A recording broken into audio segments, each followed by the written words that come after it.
Hello, I'm Claire Humphrys. Welcome. Welcome to Linking Art Activities. I'm an artist. I've been an artist all my life, but I've learned my living as an artist for the last 35, 40 years. A lot of that was teaching. I facilitated the workshops that I'm about to introduce you to. But before I do that, I'd like to show you this book. This book was compiled in 2007. It was a couple of years after my husband died. His name was Sherridan Green. He was the singer of the Loved Ones. And I wanted to commemorate, I wanted to honour him. He did a lot of drawings in the time we were together, and I wanted to use these so that I could share them with the world now, because they're quite beautiful. This little book, there's a drawing that I did of him. It's compiled of his drawings and my drawings, and a few very personal photographs that haven't been seen before by the public. Drawing I did of the Charnwood mansion. We first lived in the tower before we eloped. There's another little drawing.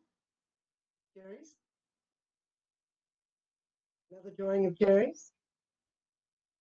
He's very clever, actually. Very intelligent man. So you'll have the details for this little book in the credits. The workshops we did were mail art postcards, painting tea bags and coffee bags, and painting faces on stones. And this workshop is last November.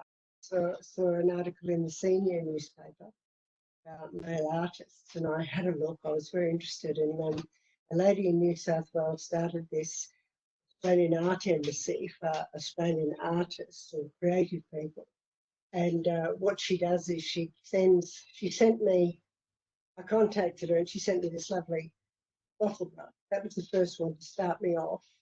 And she took it through the post, and it says, "Hi Claire, welcome to wonderful hobby of mail art. If you join the Australian Embassy or the IUMA website, you will find a few Aussies, but most people are overseas. It costs about $3 to post a card overseas, but it's worth it because you get some very interesting cards back." So that's how I started. So after that, I responded to her with an Australian art collage, Aboriginal art collage. And I've got lots of books on Aboriginal art. And so that started me off. And then, of course, she sent me a list of all the participants. And then, of course, I started sending them cards. And then I started receiving cards. And now I've got quite a considerable box full of cards because it's been going on for quite a few months.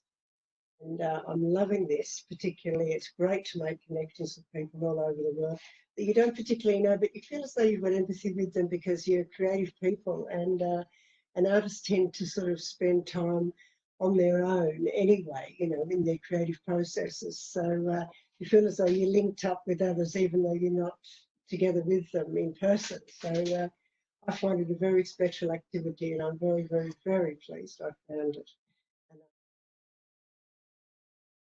The materials to use when you're doing mail art. I started off when I did my first mail art postcard by using the back of a cereal packet, because that's about the same texture as a postcard. But now I've discovered this board that's it's the same thickness, but I get it at Officeworks. There's 25 sheets in here, and it's only about $5. You tear them in half, and you've got 50 postcards you can work with. And then I proceed to, you've got your glue, you've got your small scissors to cut things out, and then I proceed to put them together. So I'll show you a few I've done with barcode art. So we've also got barcodes on everything, so that's a really good thing to use because they can be, you know, we can utilise things that we have around the house.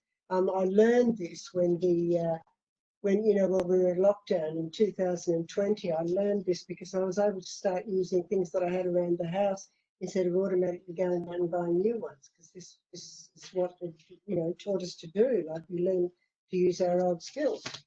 So then I started doing things like simple things like these are the sort of postcards I send to people and they love them, you know, just cutting out cardboard, sticking cardboard on cardboard like we possibly did in school. I used to make things, you know, for my children with regard to just sticking things on things and then painting them. And there you've got a little postcard. Another one, a little character I made. And I like using stamps. I like using little bird stamps, and quite often I'll put the little bird on the head or the shoulder. And you know, I'll use birds. I love birds. I tend to use a lot of birds in my artwork, same as other people do too. Everybody loves birds. Here's some more barcode ladies. Barcode art's such fun. People love receiving these. I've not seen other people do them. That's why I'm really delighted with these, because people, they have a great reaction when they receive them. These were things a friend of mine made while that virus was on. These little COVID stickers. You stick them on the envelope. It's all about decorating your envelope as well as your postcard or just your postcard.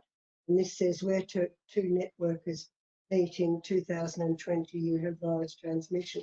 I think they're quite lovely. He made them, and I thought they were so beautiful. It's like fingerprints of blood. You know, they're quite beautiful. Anyway, I was putting those on the envelopes. So we have here we have a black and white painting. This was a black and white theme. So we're given themes and we follow through on the themes. There's another one that I got, a beautiful landscape from somebody in Smith's Beach in Phillip Island, I think. So I get really beautiful cards from people from their, you know, from their heart, and I respond from mine. You know, this is a cow art I did. These are the cows. I quite like them. They came from an Indian picture. I get the reference, the materials I use from magazines, books. You know, old books. Sometimes sketchbooks. I'll stick old drawings of mine on them. You know, it's just collaging all the things you've got around the house that you haven't used for forever, and it's a great purpose. It's a great purpose to give them. There's all sorts of things. I always thought it was quite amusing, you know, barcode. I always said that men who dragged their hair across their head, it looked like a barcode, and that's why this man's got the barcode on his head. Okay, let's do it. Let's make one. So I'm going to make a little. Barcode person. This is the background I've chosen to do. This is the little head, little sunny head. I get my glue stick. I cut these pieces out to save time because it's very time consuming. You need your little scissors for all these little pieces. So there's the little head. I always put it on a slight angle because, you know, things that are straight on don't look so interesting. So I gave them a little bit of a bent. Then this is his little chest, made in China. Most of these barcodes will have made in China on them.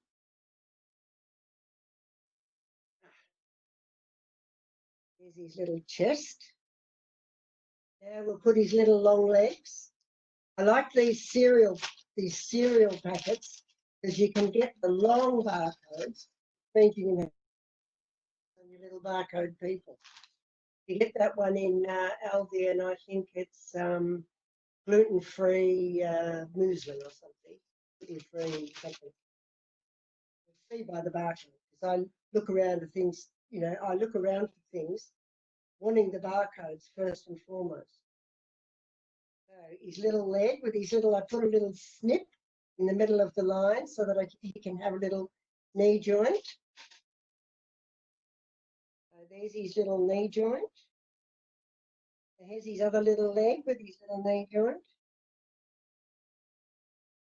I love making these because I love sending them because people enjoy them so much. Okay, there's his little other leg. Now there he's got his little leg and his little chest. Now he's got these little feet that I've cut out. This doesn't have to be perfect, you know, it's just little shapes. Just so long as you've got the idea, the feeling of the little person, it doesn't matter if they're not perfect. Because they're yours, and it's just special because you made it yourself. More important than having things perfect. I think perfection's got a lot to to answer to really people trying to aim for perfection because they never get it. Well, you know, they don't very often get it. Where's their creativity? Here's a little arm with another little elbow bend as well. Because there's an artist in everybody, of course, I thoroughly believe. I've believed that all my life because you don't have to be great to be an artist. You just have to be keen, enthusiastic. And there she is, shaping up beautifully. Now she's got little hands. Yeah, I get very fond of these. They're like my babies.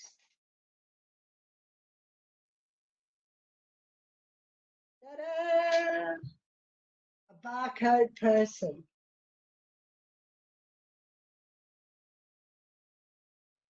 I hope you enjoyed this little series, and I hope that you get as much out of mail art as I have. The links will be following, so you'll be able to go to IOMA, which is the site for International Union of Mail Artists, and research in your own way and do the cards in your own way. I'm sure you'll have as much fun as I have. Thanks very much for watching.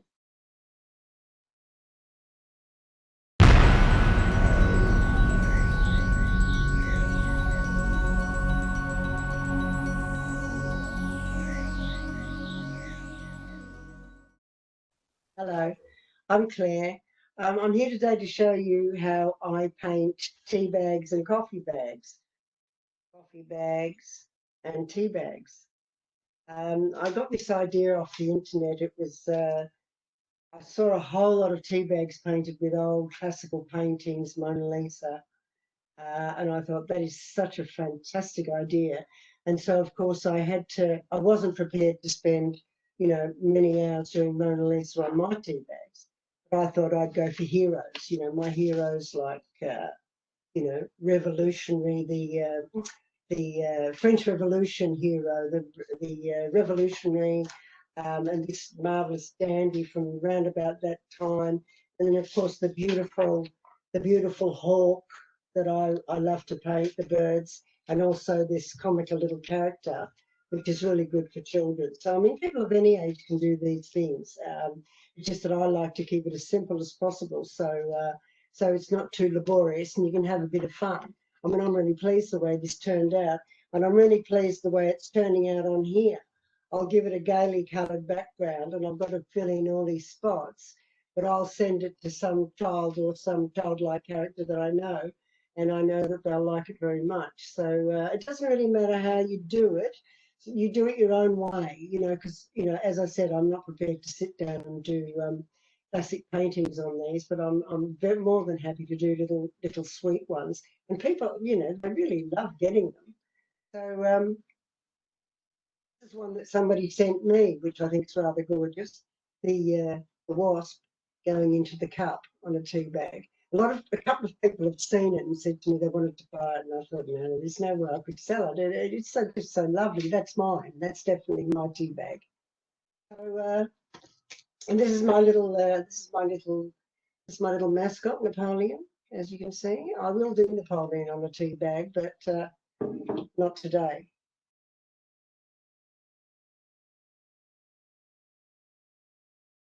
How I paint tea bags. And I always think it's best to use something to copy as you go. Now, I've got this one here that I'm copying at the moment because you don't forget any of the big references because you're working on a very small space. So you really do need the big picture to get all the details in. So I'm painting this little bear. I'm actually drawing on him. You draw on him with biro first, with black biro, because these are made of nylon, and if you use something wetter than black biro, it might bleed into the background. If you're using tea bags, they're much more absorbent than coffee bags, so you can actually use paint if you want to draw, but this is the best way for this one. I'm just drawing the little dots on his body. I've already done his little headband, and now I'm doing his dots. I've got a few on the go at the moment. So this one is a hawk. I'm copying from this picture. Now this little hawk is this far. I'm only this far into it.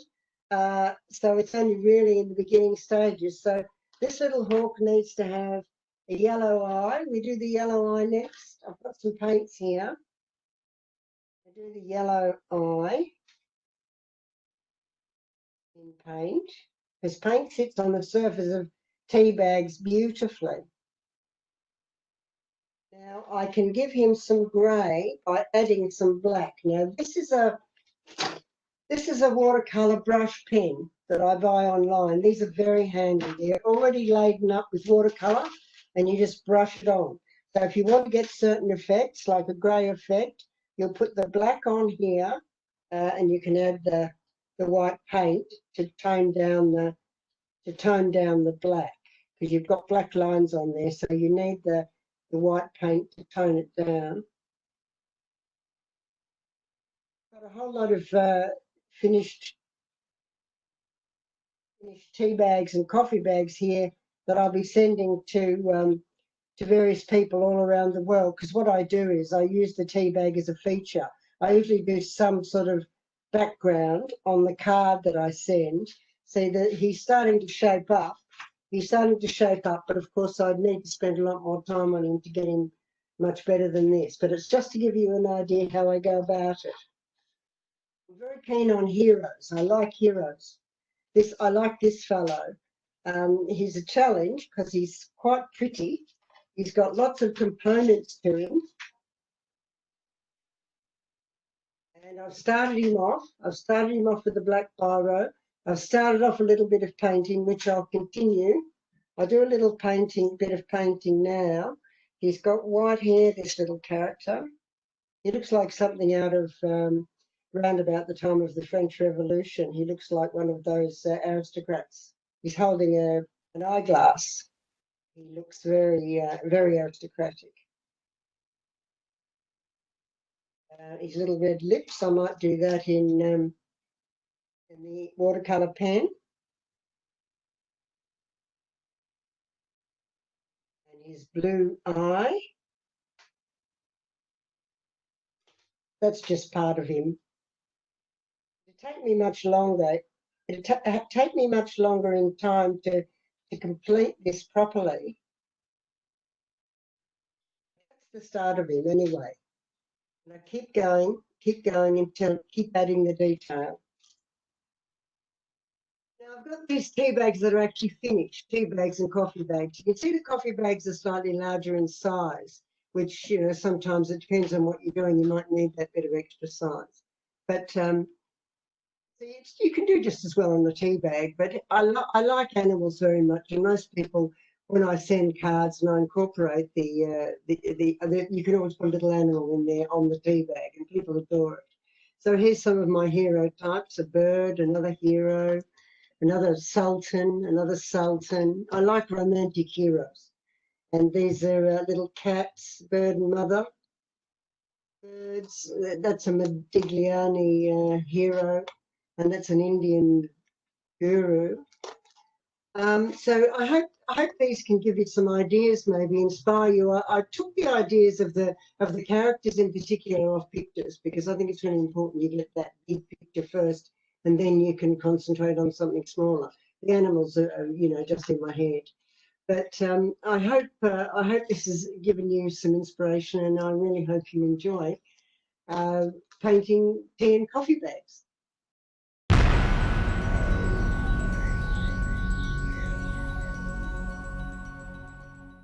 I'm here to talk to you about painting stones and show you how I do it. I've been a collector of stones always. I love the feel of them, the touch of them, the different colours, and I appreciate the fact that there's always been a connection of them through history.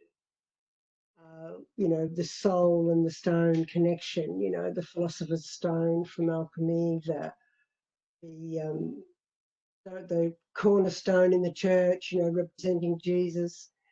I think even Bob Dylan mentioned, you know, stone. So there's lots of connections, and I thought, well, I could use stones in my own art practice, because I love cutting and pasting. So I thought, well, I could actually cut and paste things on stones, because I know other people do paint, you know, they'll paint animals or birds or whatever, creatures. But I thought, no, I'll go through faces and I will do it with paper.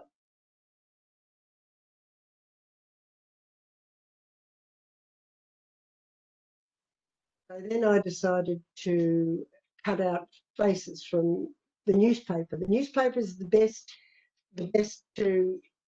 texture for stones because it's so very thin. And then I snipped around the edge of the paper face so that it can mould itself to the stone once I've put glue on the back. So I'll put a little bit of glue on the back. This glue, because it's strong glue and it marries well with this process. So I paint the back of the cut-out paper face with the slits for the moulding of the face on the stone, and I'll stick it. And as you can see, I don't know if you can, I hope you can see, as you can see, those little cuts are very important for the paper to cling to the stone. And you get that. You get that. Can you see the face? Well, now I'm not going to actually use her face, even though her face is lovely. I'm going to draw on top of it. I'm using that face as a prototype, if you like, just as a guideline where the eyes, the nose, the mouth meet, and I'll change it. Because I like theatre. I like things to be tarted up a bit.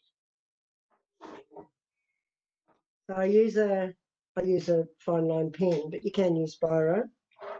And I'll draw the eyebrows, and I'll go over the eyes, making them larger than they are in the picture.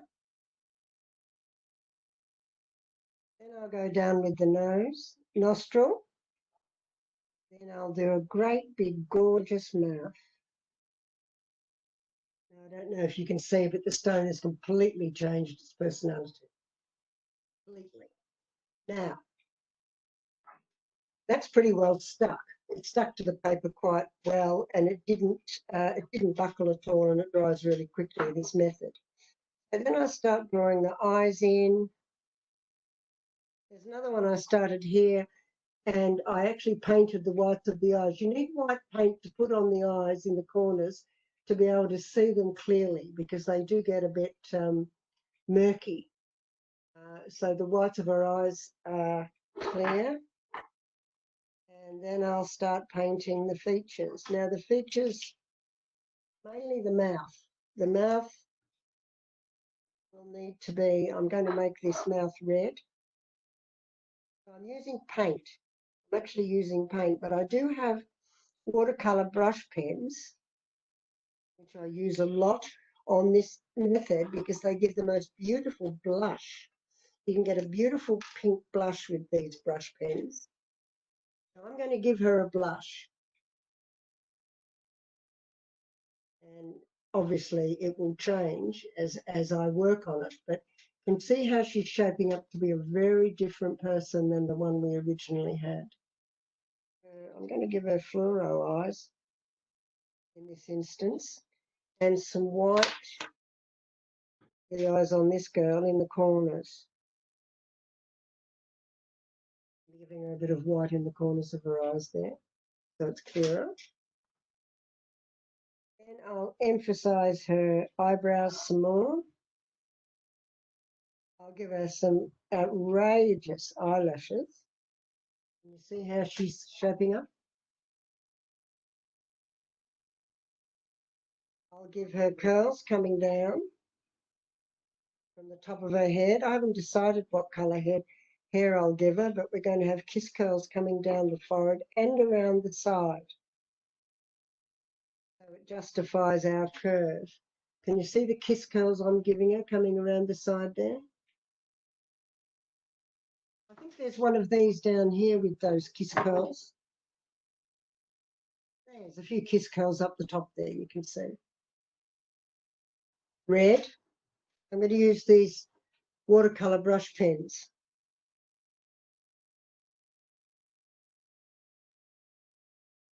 things are time consuming, as all things are, and of this nature. And of course, to make it, give it the final look that I wanted to have will take me a lot longer than we're doing here today. This is just to give you an example about how I do it. Your faces will be very different to mine. I might have some pink eyeshadow. I'm big on the pink on this one. Pink eyeshadow. So she's becoming a totally different creature. Okay? That's more or less how I go about it. And then I will continue to work on it. Then I'll glaze it with Aqua Deer, which I buy at Bunnings. You can buy all the glues at Bunnings. They have a marvellous selection. But Aqua Deer is a great PVA glaze. That's how I finish them off. Now this one I didn't use a stone, I used a rose quartz, because the nature of it was the lovers, and I thought it's such a special thing to give a couple. Like, you know, there's lots of young lovers around, and I thought that would be really nice, nice to give to them. I will. But just the couple in mind with the rose quartz, so it's a very good omen. You don't have to use the stones from the beach. You can use anything. You can use crystal. Now, this one I just like to do because it was a little mouse, you know, a little sweet mouse. You know, some child will love that. Now, this is one of my all-time favourite paintings. Don't panic, you know, to scream, because everyone's screaming at the moment. A dear artist, he lost all his family to, you know, the blood disease, the haemophilia, is it haemophiliacs? And the whole family were constantly in grief, so that's why he originally made the screen. But it tends to be one of my very favourite images. It's a darling little bird. There's a lot of power in birds, with its own little tiara. There's another one with a little third eye, a little meditator. That will be for a meditator. Someone will like to have that as a gift. I love giving my art as gifts, by the way. I do give my art as gifts. I sell some, but I give most. Well, here's another little meditator with her third eye there, with her sparkling third eye. And this one, I don't know what happened here, but she ended up looking like a vampire. So no doubt some goth will just love it. I'll know who to give it to when the time comes. These are the two that I've begun today for the workshop. Obviously, you can see there's a lot of work to go, a lot of work to do on them regarding, you know, the extra detail I spend time on. But that's a start anyway, and I hope you've enjoyed and learned something from this process, because, you know, as usual, I have a lot of fun making these things. So I hope you do too when you do your stones and your faces. Thank you.